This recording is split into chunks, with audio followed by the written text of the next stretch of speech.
Okay, y'all. Hopefully the other videos that I did I can upload because they were kind of lengthy. I'm not able to see what the time I am on when I record because I am using, well, my phone. So the time lapse is facing away from me. So I'm gonna see if I can upload the other videos, but if I can, because I started off with the molding process to starting it off with you guys and just explaining the products that I have and what I'm using. And so yeah, I hope I can, because I know one is like 22 minutes, 26 minutes. There's a 3-minute one. I'm just like, this is a series of quick weaves because I don't have an editing software, obviously on my phone, and my webcam on my laptop is no good, and it's very hard to even edit on that because it has its own editing whatever, but it's just horrible. So I'm just been using my phone to do videos. So my last couple of videos have been on the phone. But really right now, as you can tell, it's a lot of hair. I do this to myself all the time. I've used one whole box in a 12-inch and a 10-inch from my 1B packet. I do this to myself all the time. I end up thinking, oh my gosh, it's too thin, so that I pack more hair closer together. And I always forget that you don't have to do that. You can always, let's just say there's a track here where my finger is pointing. Let's just say you lay a track, and this track can like lay right above it. Like this amount of space can be left, about almost an inch. But for some reason, this is a track, I lay my next one, this is right here, like boom, right here. It's not even that much of a space. Because when I run my hands through, I don't want to feel the cap. I don't want to feel a cap. I want to feel tracks, when I insert my hands. And so that's a problem. Okay. I am using my 8-inch hair to do my invisible part, which I've started right here. Okay, this is my invisible part. I'm starting that process. As you can tell, I curve the track as I lay it. Okay, and it's very precise. You need to really watch what you're doing on that. But yeah, this is the 8-inch hair. I have not wet the hair. I have not done anything with the hair. It's a lot of hair. My neck is hot. I mean, I don't know why I do this to myself all the time, but I do. I end up packing the hair so close together. But what I've been doing is drowning the F1B30. I drown it. When I say drown, I take my 1B hair. Okay. This is F1B30. I take my 1B hair and I drown it. So you can see here, I just take it and see it drowns the F1B. It kind of takes it away, so because it can be a little bit overpowering. The F1B30, the 30 hair can be a little bit overpowering because there's a lot of brown, and I just didn't want so much brown. I just want enough brown to show through, but not so much to the point where it's like my face gets washed out. I've been doing this for quite some time now, and yeah, you don't want to overdo it. I'm also trying to make the hair full because I don't want it to look plastered. But I'm going to show you guys my invisible part. And I'm going to turn the camera so y'all can see me as I do it. Yeah, so I see you.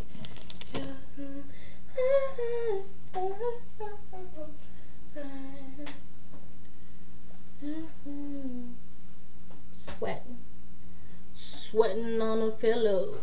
I'm gonna take this end. Not a lot of brown showing.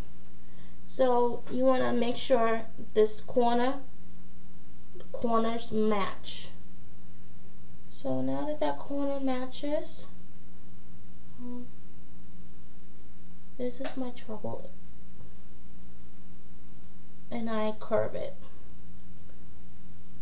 So this is the track. This one's gonna lay right here like that. I'm gonna cut that. I hope you guys can see that.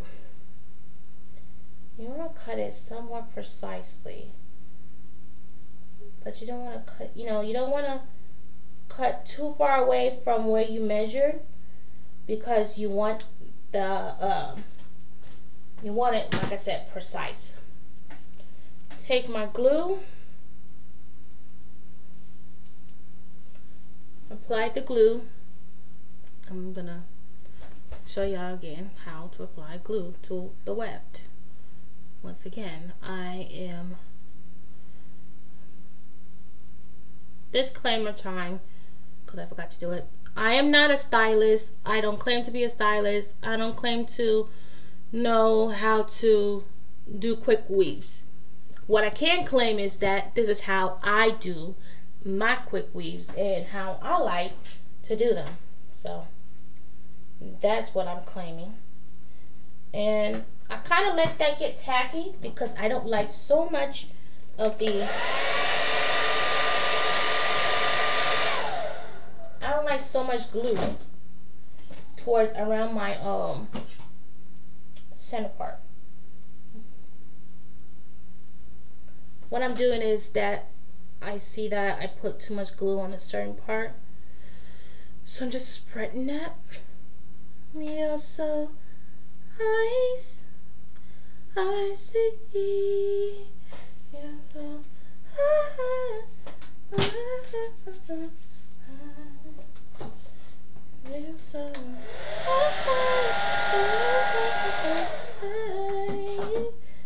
so this is the tackiness that you want.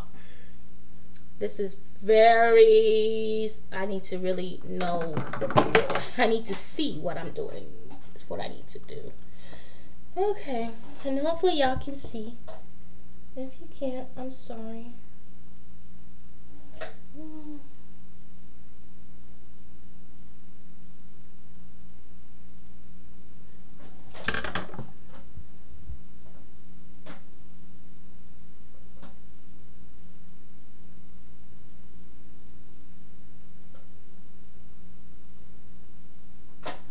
Use some Pump It Up.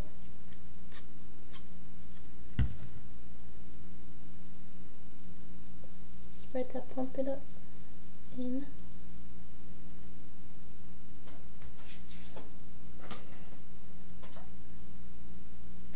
And you kind of test it.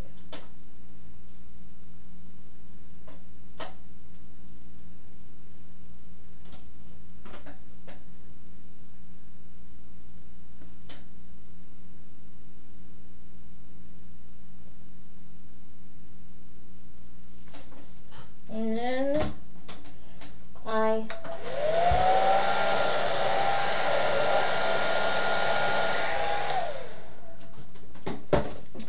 so that is how I lay an invisible part. And I'm gonna keep going. I hope I didn't go over my 15 minutes. Because I don't know. I tend to talk a lot when I do videos. Sorry. Okay, I need to see. You can keep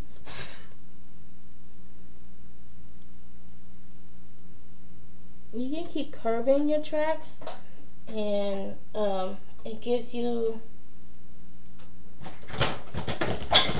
damn it, sorry y'all, but you can keep curving your tracks until you can't curve no more. And really all that does is help you, all that does when you curve your track is, give you that swoop look in your bang. which is what I want.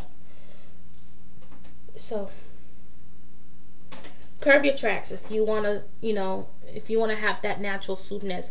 I also curve my tracks around my hairline as well when I put the tracks in, so that way when the wind blows, this is what you get. You don't get, look, you don't get any straight tracks. This is what you get. When the wind blows, this is what shows up. Your hair doesn't look like it's just laying straight across, like this. Let's say this is how you place the track on here. So if you place your tracks like this, and then the wind blows, all you see is this. Okay, the wind blows, it doesn't look natural. Our hair tends to kind of curve. It doesn't lay straight.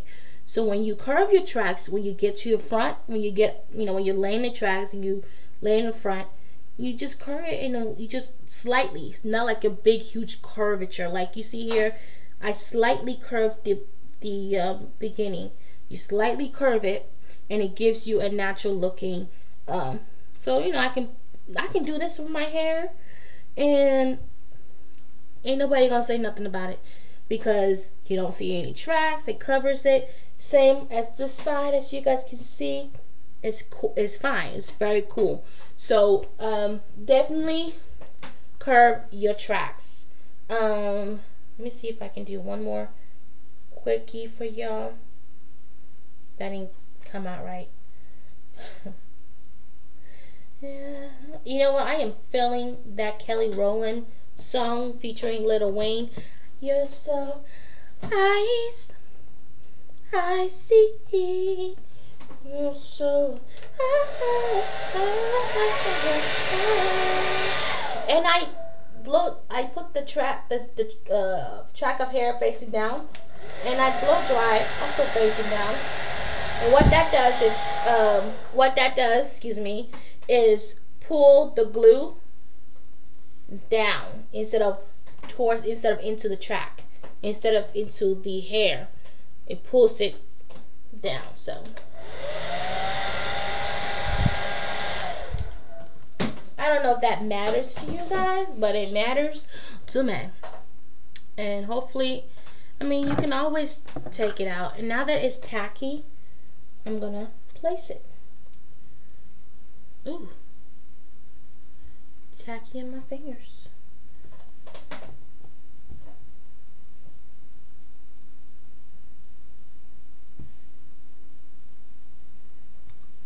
Hold on. I'm gonna stand up real quick.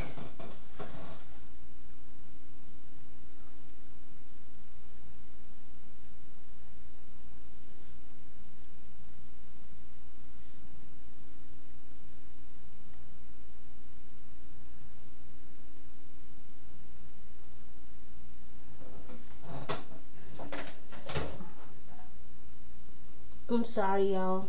I try, but the flash was blinding me, so I really couldn't see what was going on. And I can't turn off my flash, otherwise y'all really wouldn't see what I'm doing. But I'll see you guys later. I'm gonna let that sit there for a little bit before I add the next one. And I hope this helps you out. I'm gonna go in and shape it up with my razor that I have. And I don't really, honestly, to tell you what side I use, it's gonna be hard for me to say. I use whatever side. So I may use this long side instead of the short side. I don't know. I use whatever side gives me what kind of shape and cut I want. And I just go into random spots. Honestly, I just go like this and like this. But I may show that later on. But I love you guys. I also may use my scissors and shape it like this. When you're using curly hair, you never want to cut straight. You always want to cut at an angle, So if you're going like this, if you take the hair, you want to cut going like this, or you cut going diagonally, and you go in this kind of motion.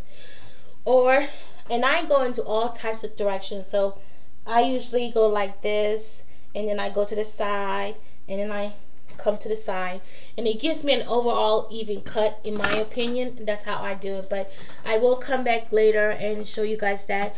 I'm gonna work on this side, and then I'm gonna go over to this side. Love you guys. Bye.